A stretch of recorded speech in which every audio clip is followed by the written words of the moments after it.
70 miles long and 6,000 feet deep, with over 5 million visitors every year. Most people are probably aware of its stunning landscapes, full of hiking trails, rivers, and waterfalls. This is nuts!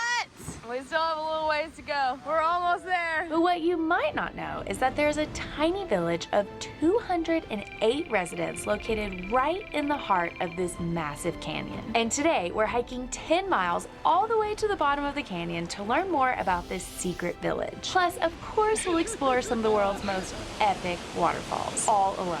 Look at this! But more on that later. The village is owned by the Havasupai people, and entry is strictly controlled by a permit system. It can take years to get a permit, and if you're lucky enough to get one, it costs $455 per person for a 3-night trip, making this one of, if not the most expensive hikes in the US. So join us as we carry everything we need for the next 3 days on our backs, mostly Nate's back, to see if this adventure is worth the wait and expensive price tag.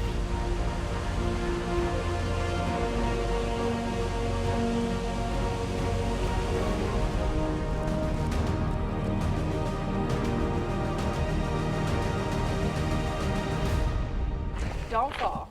So, Oh gosh! Oh my gosh! saved it. Down we go. I'm so excited!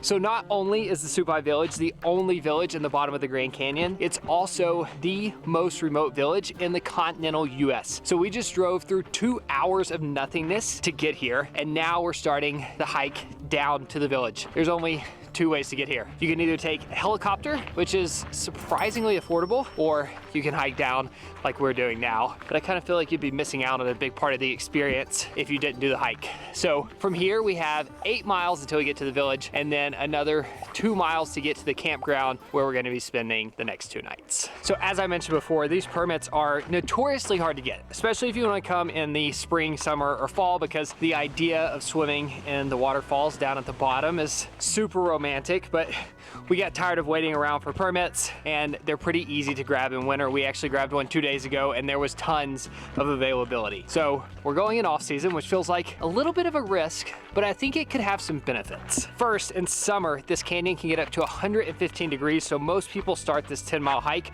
before the sun rises, and we've started at a casual 10 a.m. Second, because it's winter, there should be a lot fewer people down here, and we're hoping to have a couple of the waterfalls all to ourselves, which would be really special because it gets super crowded in the summer. We're gonna head down, be the guinea pigs, and see if it's worth doing this in off season. When we stopped on the way in to pick up our permits, the lady told us she's had like 4-ish people check in the last few days. In about 3 weeks, she